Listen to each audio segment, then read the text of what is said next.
Here on The Colour of Country Life, great to be chatting again with Tony Pasin, back from Canberra after the change of leadership for the Liberal Party. How are you, Tony? I'm well, thanks, Ricky. Now, nothing controversial really in a sense to deal with in that leadership change. It was an uncontested switch to Peter Dutton after the election. Yeah, the best part of that from my perspective was the unity that we saw in the party room, both in relation to Peter's election to the position of leader of the Federal Liberal Party, but also Susan Lee as deputy. Now, Susan's someone who's well known to your listenership, a rural Liberal, someone I have a really close relationship with, as I do Peter. And so that's as unified as I've seen the party room for a very long time, which I think augurs well going forward.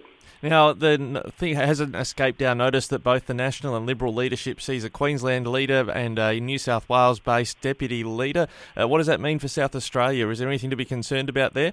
No, I wouldn't read too much into that, Ricky. I mean, even if there were no changes in terms of the executive, we have two South Australians in what will effectively be shadow cabinet. There may well be other appointments. I wouldn't look too far or too deeply into the Queensland context. I know particularly in the basin people get very nervous about these things, but I think in the current context, given who was taking the ministerial portfolio for water and the environment, I think South Australians have bigger concerns.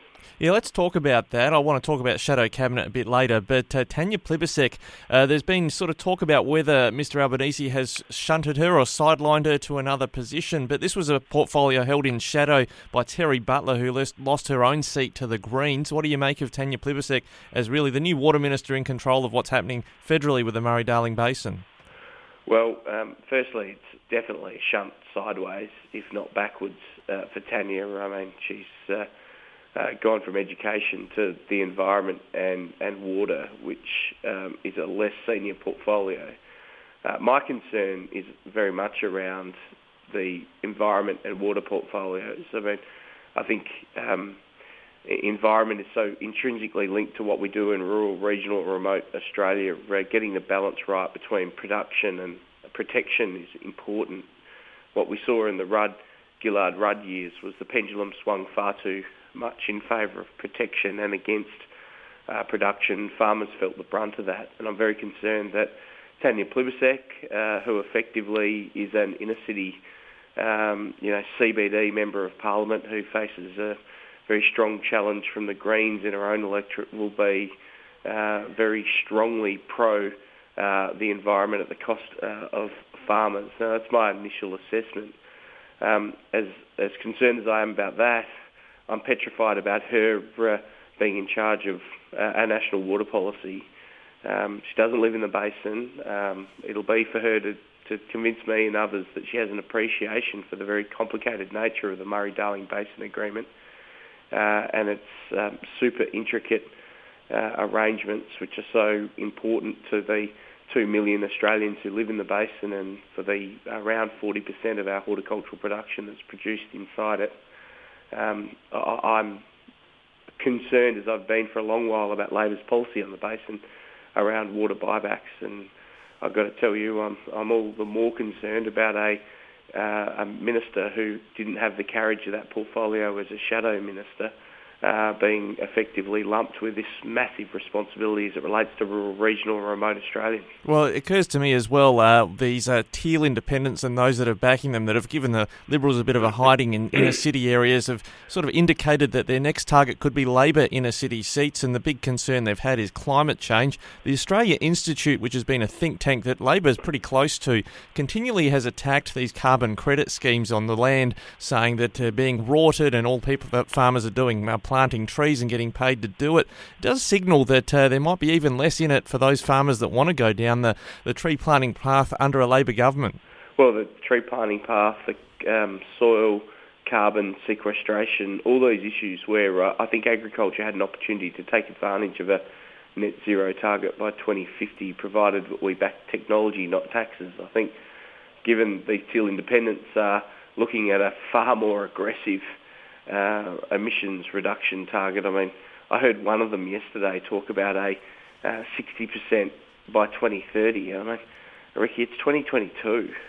the only way to expedite that kind of emissions reduction is to lob massive taxes on industry and business. And I'm not sure that Australian industry and business wants to go down that track when countries elsewhere around the world are basically not meeting their obligations, and we'll just see net export of jobs to these jurisdictions, and Australians will be poorer as a result. Well, just on that 2030 date that you mentioned, Australia's been steaming towards $100 billion in agricultural production in farm gate value, largely because of the international market situation. Mind you, we've got record crops and record plantings due to some good rainfall. What do you make of Murray Watt, the Queensland Senator, as the Federal Agriculture Minister?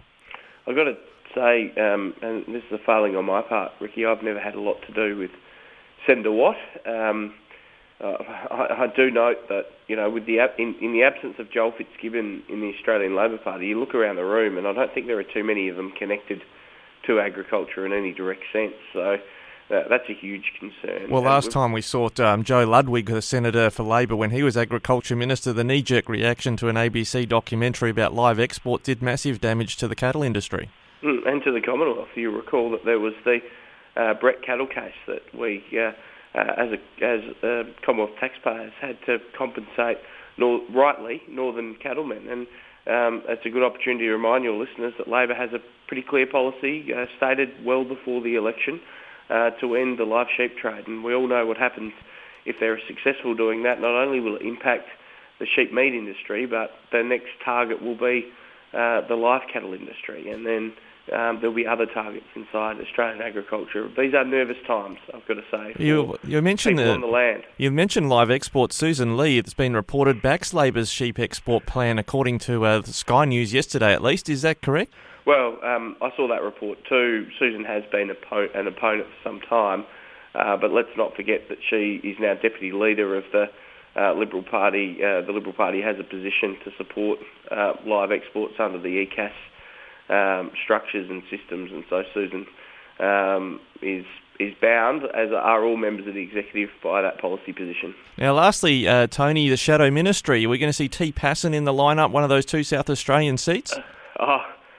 Ricky, my focus is on what I've been asked to do. What I've been asked to do by the people of Barker around something I'm humbled to do is represent their interests in the federal parliament. If others think there's a broader role for me to play coincidentally with that role, then I'll happily accept the task. But these are decisions for other people, Ricky, and so it's not I'll let them make those decisions. You're not something you put your own hand up for, or does people just pick you for that, whether you show interest in it or not? Oh, I've certainly indicated to the leadership team that I think I've done a strong apprenticeship, and the results at the election augur well for me in the work I've done, but ultimately these are decisions for other people, and whether I'm asked to serve in another way, in an additional role or not, that won't change what I do and commit to the people of Barker. Well, Tony, thanks very much for your time. We appreciate it, and we'll catch you again soon. Thanks, Ricky.